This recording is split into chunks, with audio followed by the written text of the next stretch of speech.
Hey guys, welcome back to more AFK Arena. In today's video, about 40 minutes ago, AFK Arena uploaded a video to their YouTube channel spotlighting the skills of Queen and Joker. Now, I did make a video earlier today covering some text about the skills. They look fairly similar, but we do have the confirmed AFK Arena skills. We still don't know skill ups and all that. We'll have to cover it when they come into the game. I'm still hoping they come to the test server earlier than the 30th. It's the 28th today. We've gone past the daily reset. We still don't have them. I'm hoping to see them maybe tomorrow so we can get in with the test server before they drop on live, because it's always fun. But basically, we're going to go through the skills. They have the animations, which look sick.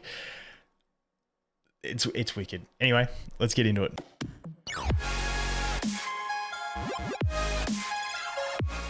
And also, just quickly before we do get into it, I will leave this linked in the description from the AFK Arena YouTube channel. Go over there, drop it a like.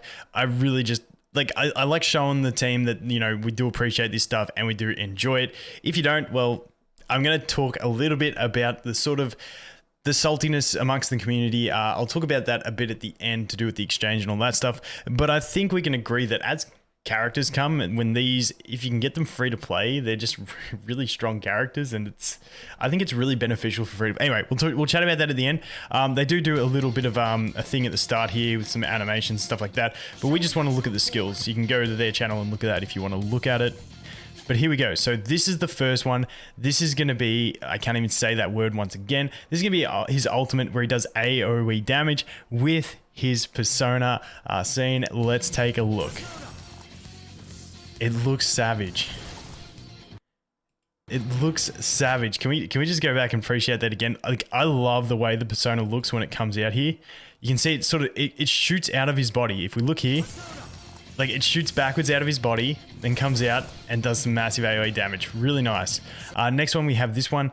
This is how he puts that thing, how he changes his faction. So look at the symbol above his head. So the way I understand this now is, it's not that he just gains factional advantage over that enemy. He changes his actual faction to counter them, meaning if it's a full team of Light-Bearers, he changes the Graveborn. He's got advantage over all of them. Could backfire in some cases as well, but it's always going to be the enemy directly opposite him. Leaves for a lot of fun gameplay. So let's look at this. You can see there, he's changed to Graveborn. He actually changed the Graveborn, and as you can see, he marks the enemy. So this mark on the Muriel is going to mean that she's the one he's targeting, and he's then going to be granting himself that. If she dies, he'll target another enemy and then change faction based on that. So let's take a look. So he kills Muriel, and then he targets her, becomes a light bearer.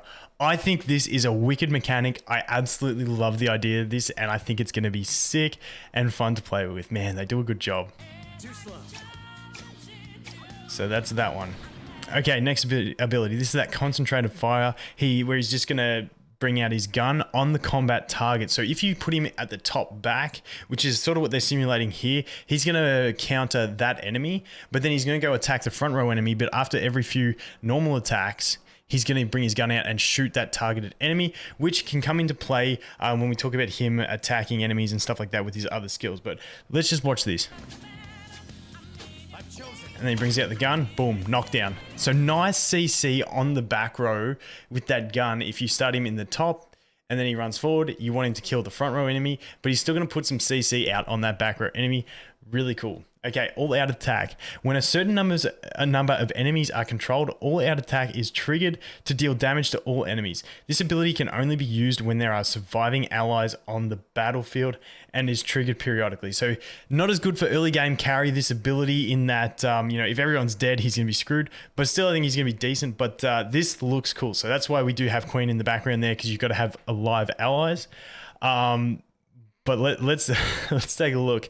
And by the look of this, it only needs to be 3, which means Pharrell and Arden can both come into play for this, for making him proc it. I'm curious to see how often he can proc it and stuff like that. But let's take a look. It is the sickest animation for a non-ultimate in the game, I guarantee you. Let's look.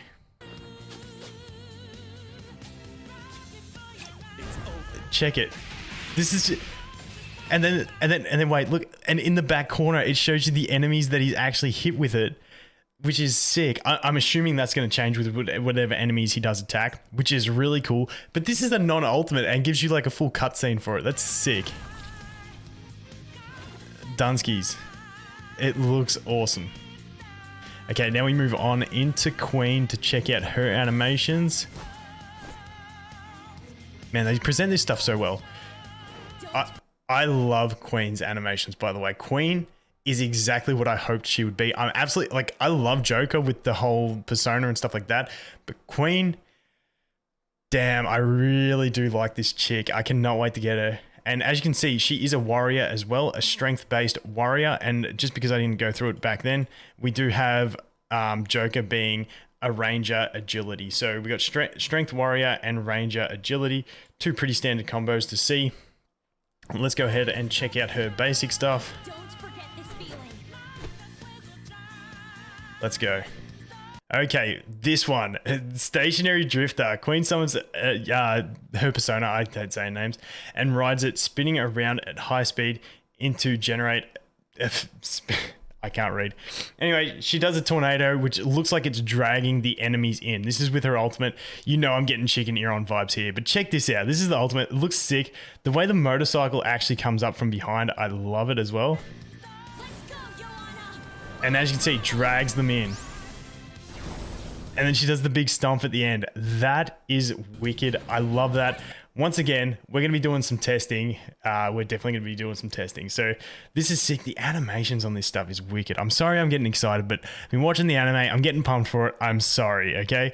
Queen summons her persona, dealing AoE damage to all enemies and generating a temporary nuclear effect. That's the effect where we talk about where after they take a certain amount of critical hits, they get stunned. If an enemy suffers a certain number of critical strikes, oh yeah, it says it there. Anyway, check this one out. Now, this gives me serious Chicken Ear on vibes because, you know, you get them grouped up, you bring them in. If she uses this early in the fight, it means you're going to drag in with the chicken and the ear on, and they're all going to be grouped up. Then she's going to use this to stun, and then she's going to use her ultimate and spin them, and it's going to be sick. Anyway, let's look at it. And she does that and puts the mark on. Really, really nice. I feel like it's going to be sick if it does AoE damage that's big enough range.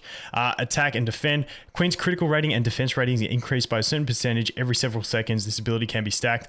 The amount and the seconds is going to be the key to look at here, which is going to be interesting. Not much of an animation. As you can see, you got the arrows going up. Next one, Queen. Oh, the other thing to note is when we talked about they need to take a certain amount of critical hits to be stunned, her basic attack is a 3-hit attack, which is really, really nice for this.